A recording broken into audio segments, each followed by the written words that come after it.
going to get started for interest of time. We have a lot of information to cover today for everybody, but again, welcome. Hopefully we are seeing some faces from last week and some new faces.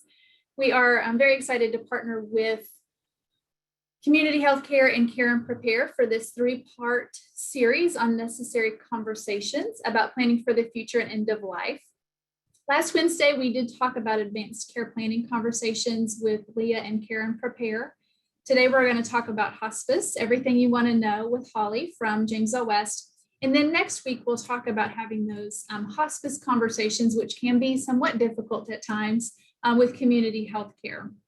We are also offering free 3 hours of continuing education credits for nursing, social work, and licensed counselors. And it's 1 hour per session that you attend. So last week, if you attended and did the evaluation, you got an hour credit. Same thing for this week and same thing for next week. You must attend live for the program and be present for the full hour to get the free CE credit. And this afternoon, you will receive a follow-up email with an evaluation or a link to do the evaluation for the program, as well as a recording of today's program, the slides, and any other resources that we may discuss during the meeting as well. Once you complete your evaluation, you will get your CE certificate in the email that you provide, but allow us about 5 to 7 business days to get that to you. And just real quick, to introduce, I'm Jamie and Holly is our speaker today. We're both with the James L. West Center for Dementia Care, and we are a not-for-profit organization here in Fort Worth, and we're experts in care for persons with dementia and their families. We have several services that we offer: our residential care for our residents that live here long-term. We also have a respite program where people can come and stay for a short period of time, get the care they need here, but be able to go home, and also their care partners get some rest and care as well. We do have our senior adult day program. It is currently closed because of COVID, but we are actively looking to reopen those services for the community, hopefully in the near future. And we have our dementia and caregiver education, which we are providing for you today for the community at large, for professionals and families as well. And our education programs are funded through charitable donations. And if you are interested in learning about becoming a partner in education, please email us or just respond to the email you get this afternoon. And I know our partners for this series, Community Healthcare and Care and Prepare, are also nonprofits here in the Fort Worth community. And I'm going to let them share about their organization. Erin, if you want to share about Community Healthcare. Yes, ma'am. Community Healthcare has been providing care in the North Texas area the last 25 years. We were started by several hospitals in Fort Worth, and our care is for those that have received a terminal illness of 6 months or less, and we provide care in the home environment, wherever the patient considers home. And we're able to help with personal care, social work, spiritual care. We're able to come around the individual and their family for this last stage of life. Thank you, Erin. And then I see Leah with us today. Leah, do you want to share about Care and Prepare? Thanks so much, Jamie. It took me a second to get off mute. It's always like a Wednesday. So, hey, thanks for inviting us. We've been partnering with the community for over 20 years as well. Our founders helped carve out some of the statutes in the Texas legal world for advanced care planning. We love to help people kind of sift through and find out what are their values. We believe that helps all people live well. And we want to talk to adults 18 and over who are healthy, or if they're going through a health crisis. It might be a great time to talk about what their medical wishes are and to learn about what their healthcare rights and responsibilities are. Right now, Care and Prepare is involved in an exciting new venue. We're going to be embedding our services into physicians' offices, and we've got some more information coming soon. 5/21, we'll have a virtual lift off, you'll be able to see what does it look like to have a facilitator in a physician's office and assessing patients at that point and helping them sift through what are their end of life goals and end of life care wishes. So thank you. Thank you. We'll make sure that you get the information on each one of our organizations also today in this follow-up email. But now I am going to turn it over to Holly, who's going to be speaking with us today about hospice. All right, thanks, Janie. Leah, you mentioned not being able to get off of mute there for a minute. We had a panic ourselves about 5 minutes before the program. It wouldn't let me on because it said the host could not register. So some of that Zoom palpitations. Well, we are glad to see everybody on here today, and we appreciate you being here. We're going to talk about Hospice 101, everything you ever wanted to know, but were afraid to ask. And we're going to go over myths about hospice, and then we're going to go over the most commonly asked questions about hospice. So I'm going to share my screen. You will get a copy of these slides. You'll get a copy of these slides and the presentation. So Jamie, does that look good? Perfect. So you will get the recording whenever you get the link for the evaluation this afternoon. So like I said earlier, some of the things we're going to talk about is we're really just going to start with what is hospice. I'm even going to give you the history of hospice. It's very interesting. So many folks hear that word hospice and that you just see their face change. It's just this fear. And it's not anything to be afraid of. Hospice is such a wonderful thing. So we're going to go over the history. We're going to go over those myths. We're going to go over the most frequently asked questions. And then we're going to go over the most common diagnosis that qualifies a person for hospice.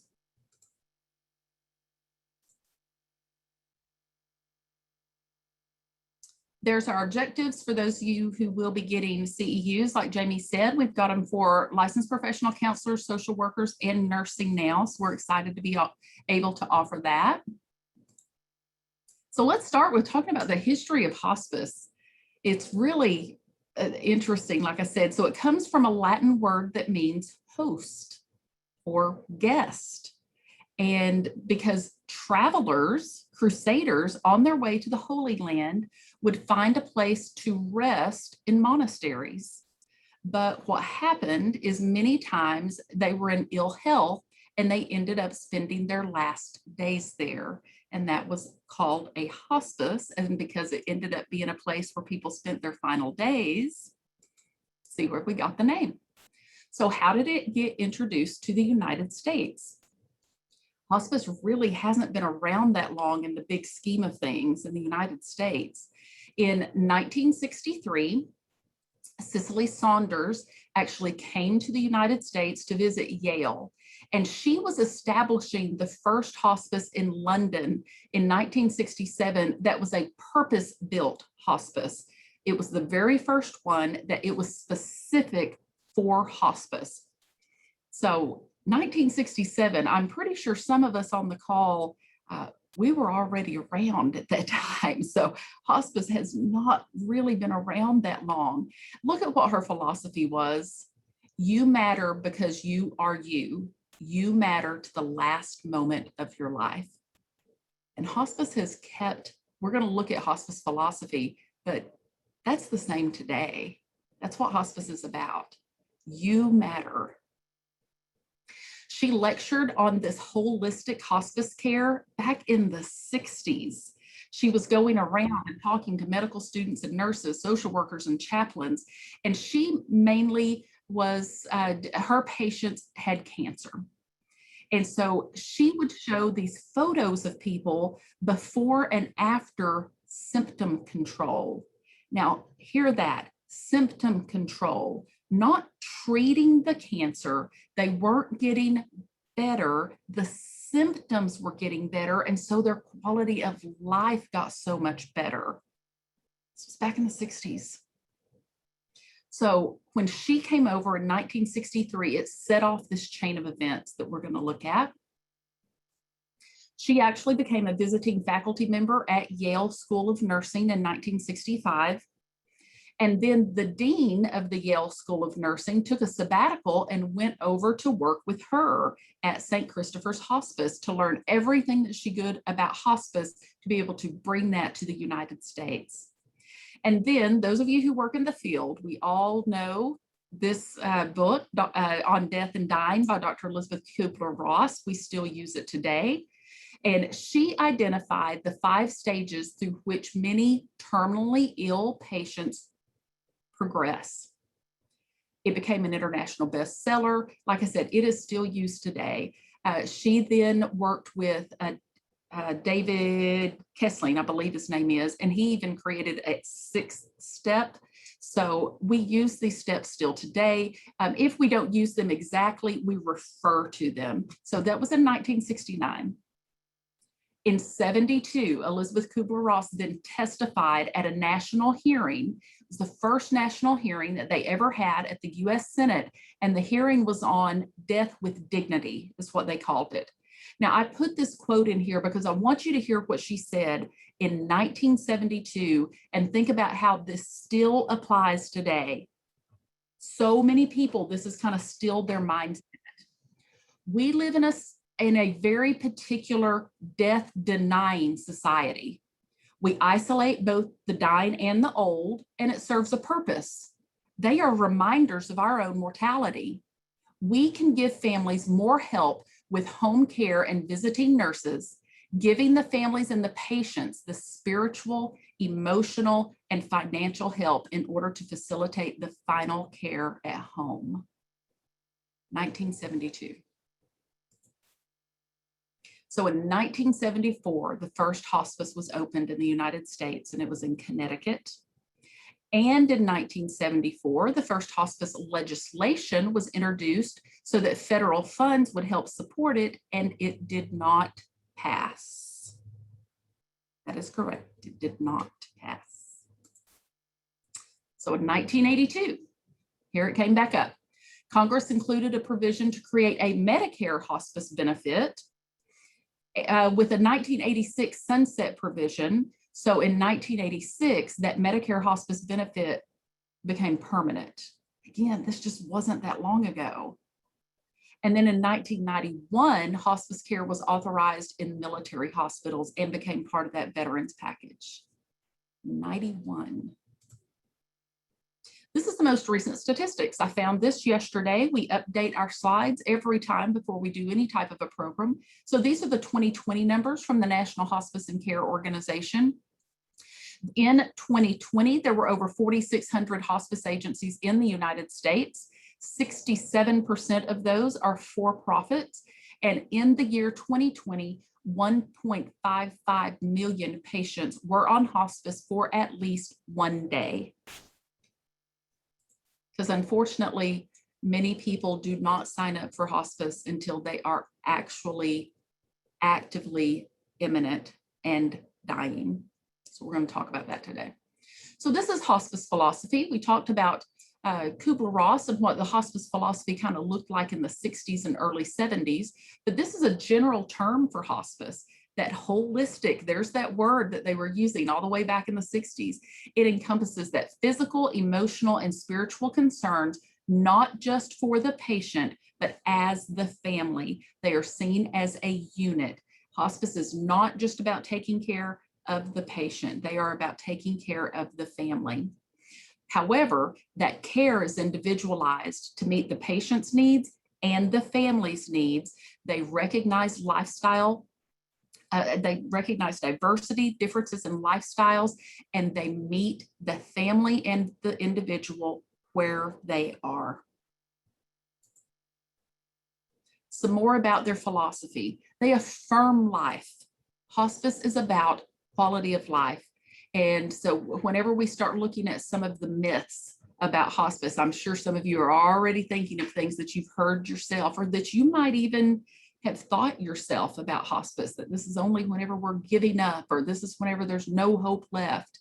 That's not what hospice is about. Hospice affirms life, and it gives some power. It gives that self-determination to the families and to the patient themselves.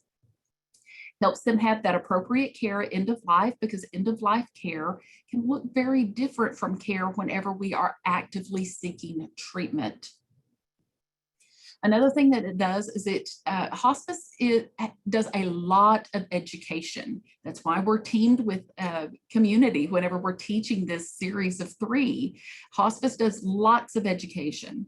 And then the other thing that they do is they talk a lot about palliative care. So what does that mean? It's a way to, and I've got it there in that last bullet point, to make a disease or its symptoms less severe without removing the cause. At this point, by the time a person comes on hospice, we're not treating the cause. We're past that point. We're treating the symptoms to make them less severe. That includes physical, psychosocial, and spiritual comfort. And so to do all of that, you have to have a multidisciplinary team. So what are some reasons that somebody might choose hospice? And the very top one on there, when medical treatments have been exhausted or the burden of treatment outweighs the benefits, it may be time to consider hospice. This is a choice for everybody. Nobody has to do this. It is an option that people have. So there comes a time with many people, regardless of what the disease is that they have, the terminal disease that they have, that they may choose to say, again, if you look at that part that says the burden of treatment outweighs the benefits of the treatment, and they may choose to go on hospice. Because most people truly want to end their life surrounded by family and friends. Many people will say they either want to be at home or they want to be someplace that's home-like, whatever that might be, rather than being on life support or in a hospital. If the person had the choice, if we could tell somebody now what we want the end of our life to look like, if you've ever looked at photos or been around somebody who was at the end of their life on life support, and if you've been around somebody who was at the end of their life with their family around them and music playing, and it's almost a sacred place. Again, it allows those families and patients to have a greater sense of control. It ensures pain and symptom management, and they are able, again, to provide this to the families and to the patient. And we will talk more about what that pain management looks like on hospice, the difference in what it looks like on hospice versus like if someone's in the hospital. So the structure of hospice, and I said that they have a multidisciplinary team. It's managed by, it's called an IDT, an interdisciplinary team, and they develop this plan of care. Again, it's individualized to each person and each family. They're going to meet and discuss the patient at least every 14 days, more often if necessary. So we're going to look at who else on this team. So the hospice has a medical director. That medical director certifies that the patient is eligible. They give directions, they write the orders, and they can even visit the patients as necessary. And then there's a position called the Director of Patient Care Services. And they're the one that manages this team of providers. They supervise the patient care. They make sure that that plan of care, that POC, is followed, the right level of care at the right time, at the right place. So they're kind of overseeing everything. Then there's a nurse case manager. They're going to manage all the care and supervise the LVNs and the CNAs, and they work very closely with the social worker. So when you see that SW, that's social worker. So this is the case manager, the nurse case manager. And then there are HHAs, or sometimes people will have this be their CNAs, home health aides, who come and they help with ADLs, activities of daily living. They provide companionship. Many times they'll do light housekeeping. They will assist at mealtime, but they'll actually come to the home or come to, and again, you heard Erin use that word, their home, whether that is in their home, in a nursing home, in an assisted living, in a wherever they are, that's where they go. So they can be anywhere and they will come and provide this care. So these home health aides will come and they will assist with bathing. They will assist with grooming. They will assist with getting dressed in the morning. And then there's a social worker that's on the team. And that social worker is there for emotional and mental support and for counseling. They can help with resources for finances. They help organize transfers if a transfer has to be made, admission to a facility, when somebody's being dismissed from a facility, transportation. They're the resource. There's also a spiritual care coordinator. Now, you have the option when you sign up for hospice is that you don't have to accept all of these different roles. If you don't want the social worker or the spiritual care coordinator, you don't have to have them as part of your service, but they're always there and you can change your mind. So that spiritual care coordinator is non-denominational, and they also come alongside with the social worker. They work very closely with the social worker for that emotional and spiritual support. They can help coordinate with a particular religious affiliation. They can do prayer support. They will assist with funerals. They will assist with planning. They will assist planning a memorial or a celebration of life. They will actually perform the memorial or the celebration of life. And then there's a bereavement coordinator. And this is the person who follows up with the family for 13 months after the death. So you hear 13 months. Why do we do 13 months? Because we want to get through that full year after the anniversary of the death. Many people, their hardest day is actually that first anniversary of the death. They may get through the birthday, the anniversary, the holidays, but that first anniversary of the death. So most hospices will keep someone on service for that 13th month to have them be able to be a part of their support groups, to have some one-on-one counseling. It's emotional support, and it helps us deal with grief. And then hospice also has volunteers, and they don't provide any patient care. They're there for companionship. They assist with administrative support. They do special projects. Some hospices do something that's very similar to like a Make-A-Wish, and the volunteer may be the person who takes the family to Six Flags if that's what they wanted to do, or who gets them to, when I was a volunteer for a hospice, I had someone who wanted to spend the weekend at the Gaylord. That was their wish, was to just stay at the Gaylord for the weekend. And we arranged that, and I'm the one that took them. Another thing a volunteer might do is to come and, like I said, on that companionship, I spent so much of my time as a hospice volunteer reading the Bible to people. That's what they would ask me to do. Could you just sit with me and just read to me? So the volunteers are fantastic, and they're trained. So things that hospice helps with, first and foremost, that first one there, symptom control and pain management, and we will look closer at that. When they are checking, this is complete care. So they're also looking at things like skin breakdown, because that's not comfortable when a person's skin breaks down. So they're always assessing the skin. Nutritional counseling, help with those ADLs. Like I said, the social and family problems. You can get some family mediation, or if they don't have someone who can do mediation, they'll find someone who can do some family mediation if you need it. Finding those volunteers and bringing in companionship, the spiritual and emotional needs. And then hospice also helps with advanced directives if they're not already done, powers of attorney, and that DNR, the do not resuscitate. And they explain all of those forms and can assist you and help you get those filled out. They also will come out, and if the person is still at home, and they can do a walkthrough of your home and find any safety issues as we're at this part of your loved one's disease. And if a ramp needs to be put in, they can get the resources to get that ramp put in, safety bars, that kind of thing. So that falls under those community resources.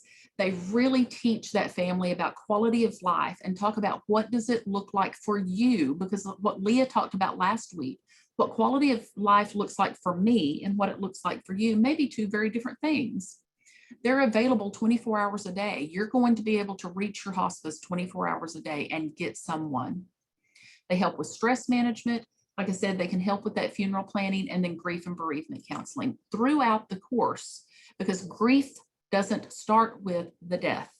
We are going throughout the course of grief, usually even before we get a diagnosis. From the time that we find out that something is wrong, we start through that grief of denial. It can't be. Most people don't call it that because people associate grief with death, but we're going through grief the entire time our loved one is sick. So let's start going through these hospice myths. If a patient lives longer than 6 months, he or she will automatically be discharged from hospice. And that's not correct, because they can be on hospice for an unlimited amount of time. They just have to requalify and recertify each time.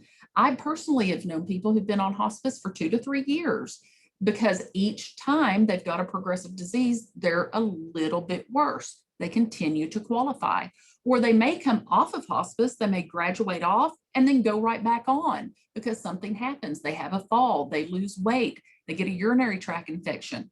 So they can go on hospice and off of hospice. And so many times, most of these things people do not understand. They think once they're on, they have to stay on.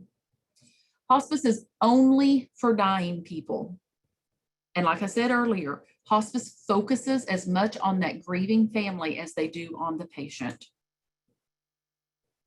If a physician orders hospice for a patient who lives longer than 6 months, that physician will be in trouble for fraud. Well, all the physician is doing is he's ordering hospice whenever someone has a prognosis of 6 months or less. Nobody has that crystal ball. So we know which diseases are terminal. We know how to look at them. There's a checklist and we can go through and look at the signs. We don't know. We don't know when someone's going to pass. It may look like they're at the end of the disease. We may think there's 6 months left and they might live 2 more years. We don't know that, but doctors, nurses who work for hospice are pretty good at being able to give you a ballpark idea. Patients on hospice can no longer see their doctor, and that's not true. Patients are encouraged to continue to see their doctor.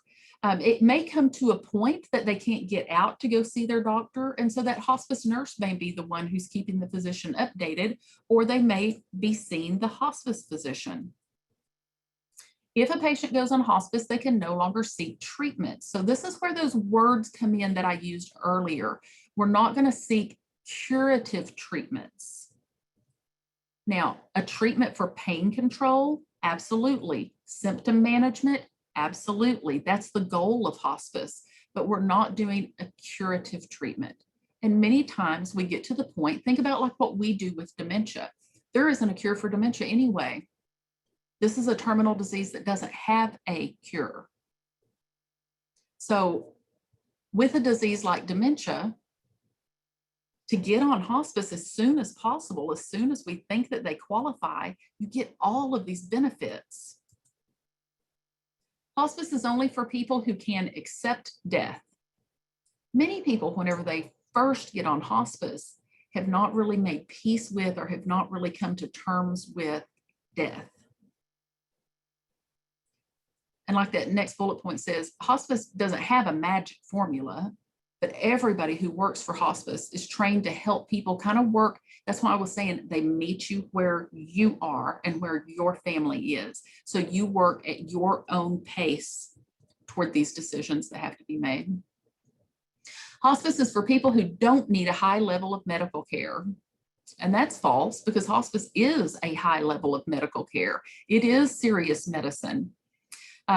It's state-of-the-art palliative care with advanced technologies to help reduce pain and suffering and symptoms while keeping our loved one, our residents, our clients, our patients as comfortable as possible while they have a terminal disease. Hospice is when there's no hope in sight. Now, this is one I've heard an awful lot from families. That means I'm giving up hope. But think about it. When somebody has a terminal illness, we really have 2 choices. We can do just that and go, it's just hopeless. I'm giving up. There's no more reason to. Or we can decide to live life and have quality of life until the very end. And that's what hospice does. It allows families to come together and with that education, show them that there is still good times to be had. There are still connections to be made. And again, that's another reason why we want to be on hospice sooner rather than later. You heard that statistic I gave of the number of people who ended up on hospice last year, and a lot of them were on for 1 day. That means they got on hospice as they were dying, as they were. Sometimes people get on hospice literally as they are taking their last few breaths. They didn't get to take advantage of this great program. Another myth, hospice care is expensive. Most people who are over 65, hospice is a Medicare hospice benefit. We saw where that came from. And even those who aren't 65, many times they have private insurances that is far less expensive of nursing home care or going into the hospital. Also, a lot of hospice will do like a pro bono, so many of their patients where they don't charge for it whenever somebody is younger than 65. There's always a way, and that's where you get with your hospice, you get with that social worker and you figure out a way.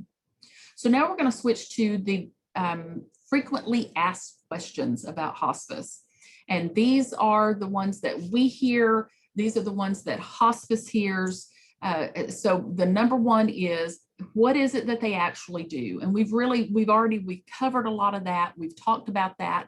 But if someone were to ask you, this is kind of a way to put it in a, okay, here's the easiest way to explain it, or just for you to understand yourself, that it is specialized care from this interdisciplinary team that focuses on symptom management, emotional support, spiritual support. They do psychosocial interventions.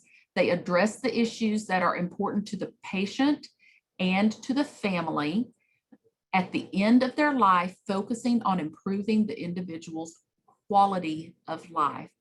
That is the focus. That's an easy way to explain it to somebody. And then how do we know when it's time? Another common question. How am I going to know when it's time? They become eligible when they're diagnosed with a terminal illness and their prognosis is 6 months or less. Okay, well, we know that dementia is a terminal illness, but we also know that people can live for years with dementia. So just because somebody gets that dementia diagnosis, we don't automatically want to go jump and get on hospice. But there does come a time where we can look and go, okay, they're at the end of the disease. They're in the later stage of the disease. Let's see if they're eligible for hospice. The worst thing that can happen is they come out and they do evaluations and they go, I don't qualify yet. And they may not qualify at this time, but they may come back in 2 months and they qualify. And they can come out and do evaluations as many times as you need them to. When we're to the point that we're switching again from, we're not trying to cure the disease that they have, but it's time for comfort and care and symptom management, no longer having curative treatments. Sometimes that's not an option, like with dementia, and sometimes it's just a choice where someone chooses, I'm not doing dialysis anymore, I'm not doing chemotherapy anymore, I'm not doing radiation anymore, because they weigh out the benefits. So anytime that somebody's been diagnosed with that life-limiting illness, it's appropriate to call and talk. If nothing else, even if they don't qualify for hospice at that time, that may be a time to sit down with the social worker and do what Leah talked about last week and get all that paperwork, all of that advanced care planning done. So where is hospice care provided? And we mentioned this earlier, and Erin said it also. Hospice care is provided wherever the patient's home is. The most common setting for hospice, and she mentioned, is the patient's home. So it may actually be at their house, but it can be in a nursing home. It can be in an assisted living facility. There are hospitals who actually have like a wing or has a hospice unit, but hospice can be provided anywhere. And then are they all the same? No, they're not all the same. Because like we said earlier, you saw that I believe it was over 60-something% are for-profits. And then there are those that are not for-profits. They have that same general philosophy, but their services may differ just a little bit. So they're very, very similar, but they may be just a little bit different. It also depends on the size of the hospice. So can the pain and the symptoms be controlled at home? Yes, that is the whole point, is to get the pain and other symptoms controlled at home. So anything like nausea and vomiting, even difficulty breathing, if it becomes an issue and somebody's at home, that's why that hospice can be contacted 24 hours a day. The other great thing about hospice is that typically they can control all of these symptoms without having to use IVs and without having to use injections, because those aren't comfortable. The point is to be comfortable. So they use lots of things that may be in a sublingual, or that go under the tongue, or that's a liquid, or that's a cream, or that's a patch. There's so many different ways to control pain that maybe we're not used to, because whenever we are in the hospital, we're getting that IV or we're getting that shot. And with hospice, we start to get away from that. And then that medical director is always available to adjust those medications as needed. Now, another very commonly asked question, does hospice provide 24-hour in-home care? A lot of people think that once they get on hospice, they're going to have somebody there at the house with them 24 hours a day, and that is not the case. You don't have someone there 24 hours a day. The nurses come by and they do visits and they do assessments. They're going to be monitoring, just like I said earlier, they're going to be looking at skin breakdown. They're going to be doing a complete, they're checking out that patient, but they are not there every day. They can be called. You can call them and you can get a hold of them and you can talk about, and they'll come out. They'll come out at times that they're not scheduled to come out, but they're not going to be scheduled to come out every day. Those team members, and again, you may have a home health aide that comes several times a week. You may have your social worker that comes and the chaplain that comes, but there won't be somebody there 24 hours a day. Now, if when the person does become imminent, if they are having either an uncontrolled pain or uncontrolled agitation, or not being able to get it just on our own, they may qualify for a crisis care nurse who may be able to sit bedside with them until they pass and be able to be there and administer meds until they pass. But hospice does not mean that you have 24-hour in-home care. So what that does mean is that you can have hospice and still have, if you're having other in-home care come in, lots of times families will continue to do that. So that brings us to, can I live alone and still have hospice services? And you can, but part of getting admitted onto hospice is that social worker, the nurse, the chaplain, whoever sits down and does that paperwork with you, we're going to come up with a plan for when you get to the point that you need 24-hour care, that you're going to need somebody there with you, but they'll help you plan that. Or they'll find a place that you can go. Maybe you go inpatient hospice at the very end. So if a person is on hospice, can they change their mind and decide to go back to a curative treatment if they have a disease that might have a curative treatment? And of course they can. This is where, again, you can come off of hospice and then go back on. It is always a choice. So a patient can leave hospice and then return to that curative treatment if that is their choice, and then they can come back on hospice. That's okay. Next question, can I go to the hospital and still receive hospice care? And you can. So I've tried to make it as concise as possible to really answer that. So I put up there many symptoms that would normally require hospitalization or an emergency room visit can be successfully managed at home by hospice. You don't have to go out. However, sometimes they might need to just go to the hospital to stabilize a symptom. For example, let's say that somebody's at home with hospice and they have a fall, and they have a fall to the point that hospice is not able to get it closed to where it won't stop bleeding. They need to go in, it needs to be sutured, it needs to be, whatever it is it needs. So they can come off of hospice, go to the hospital and get that done, come back home and go right back on hospice. Literally that quick. They can come off, they can go right back on. Sometimes families will choose to treat a urinary tract infection in the hospital with an IV. And so they may go into the hospital, treat it with the IV, come back home. Keeping in mind, and again, I've focused a little bit on dementia, that there comes a time with dementia that even those IV antibiotics aren't going to work anymore, because what's telling those IV antibiotics to work? The brain is. And if that part of the brain is no longer working, is no longer functioning, isn't even there anymore, it doesn't matter if you go and you get that IV, it's just not going to work. But some people do choose to go back. Many families, though, get to the point where they say, and then patients will get to the point that they say, I'm not going back to the hospital. I do not want to be back in the hospital. For somebody with dementia, it's very, very confusing to be in the hospital. It's very upsetting. It can actually make their disease progress. Is the decision for hospice care giving up on hope or wanting to die? And no, it isn't, because hospice is about living. Hospice is about having that quality of life. So it isn't about giving up at all. Many times when somebody goes on hospice, they actually start to feel better. Just like Saunders was using the photos of people before and after symptom management, where their quality of life was so much better. It's all about care and support.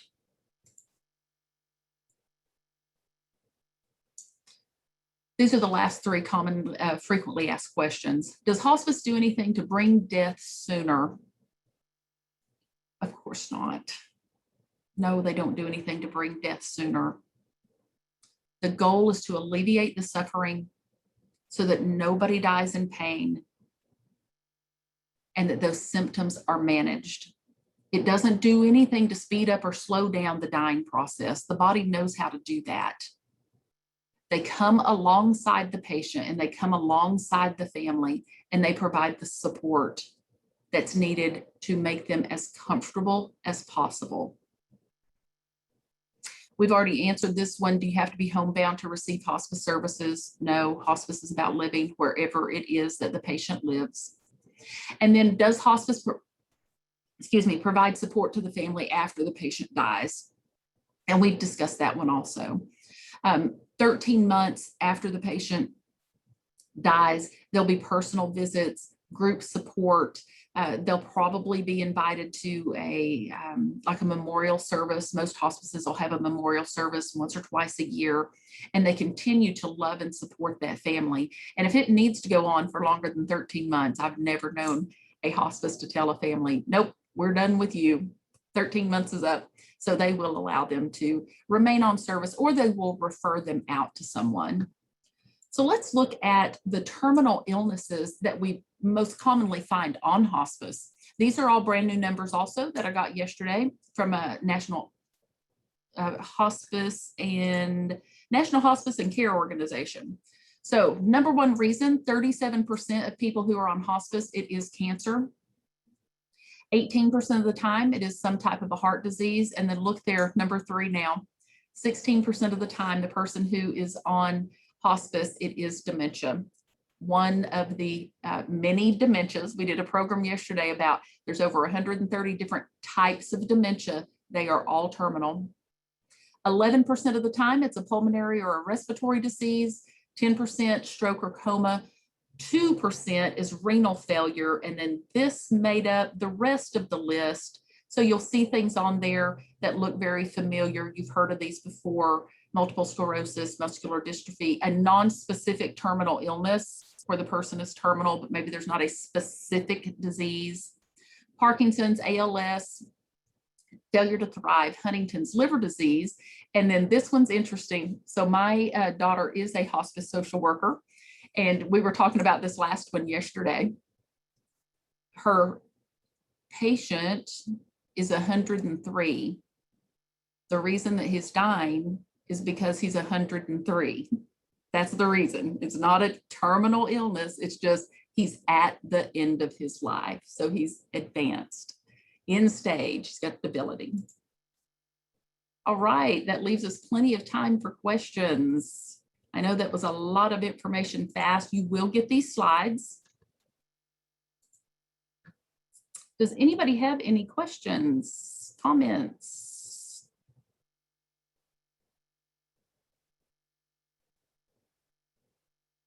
Leah's on and Aaron's on if you've got questions for them as well, and Jamie.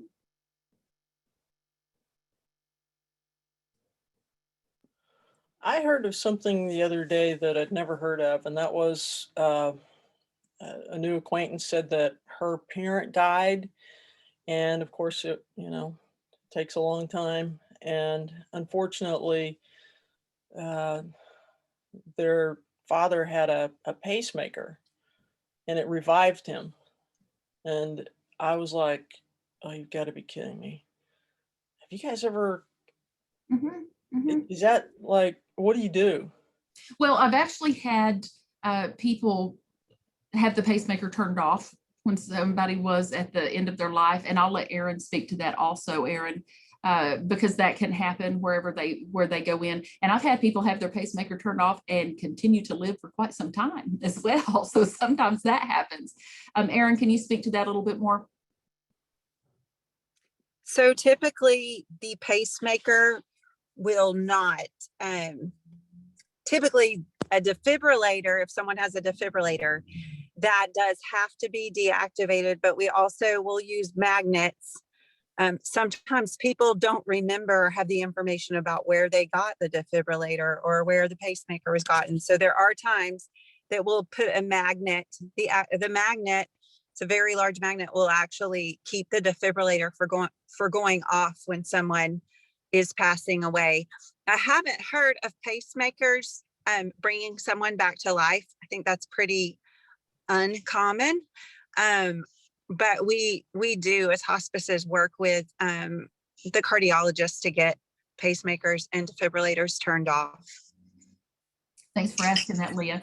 Somebody asked the difference between palliative and hospice care. So hospice care is whenever we are going to stop any curative treatments. Palliative care, like a person who's going through chemotherapy to hopefully cure the cancer, can be on palliative care for comfort measures. So with palliative care, you can still be receiving curative treatment. Hospice care, we're not receiving curative treatments anymore. And then how is hospice paid for? Can I add to that just a minute too? Absolutely. The Sure. other thing is sometimes people that don't really have, the doctor's not able to say they have 6 months or less yet, they will go on palliative care. I think that's considered a longer period of time, can be even years that someone's on palliative care. Great point. Great point.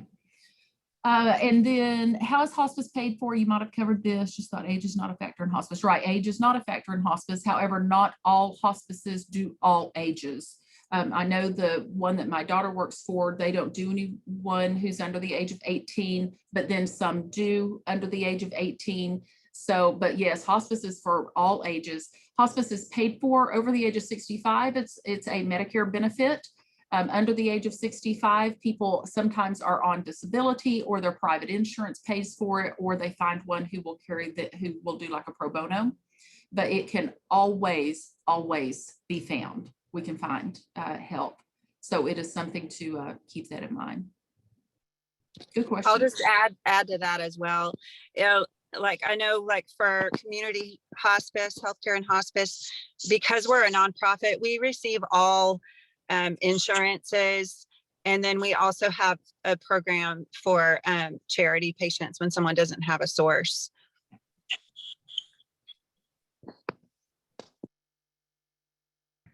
I have a question. Yeah, go ahead, Teresa. Aren't all hospices to be licensed as a hospice? Don't they all have to take charity at a certain amount of charity cases? That's my understanding. Erin, do you know any different? I think almost all hospices take some charity patients. Like for instance, with community hospice, I think right now it might be around 20%, 15, 20%, which is unusually high compared to other hospices. Okay. Yeah. And I think that's right. It's my understanding that, yeah, with the not-for-profit, you will see more of the charity cases. For the for-profit, they have a number that they will do, and then some will do more than that. Absolutely, that's not to knock anybody,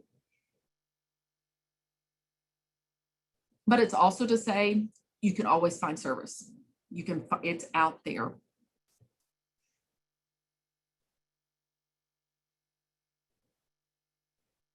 Any other question? And if you look over these slides, if you have questions, our email is on there, our phone number is on there. Please reach out to us, any of us, Erin, Leah, me, or Jamie. If we don't know the answer, we will get the answer for you. We will absolutely help you any way that we can. So next week, our topic, Jamie, if you just want to kind of follow up with that real quick. Because Erin's next week.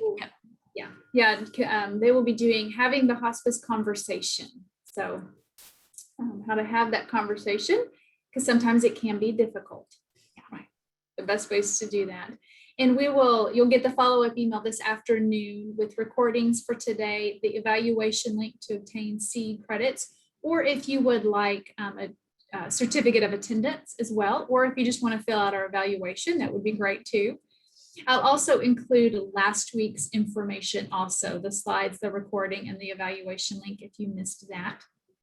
And we invite you to please invite others to the part 3 of our series next week. If we have any other questions, we appreciate you all being here. All right. Thanks, everybody. Well, we hope to see you next week. Bye. Bye-bye.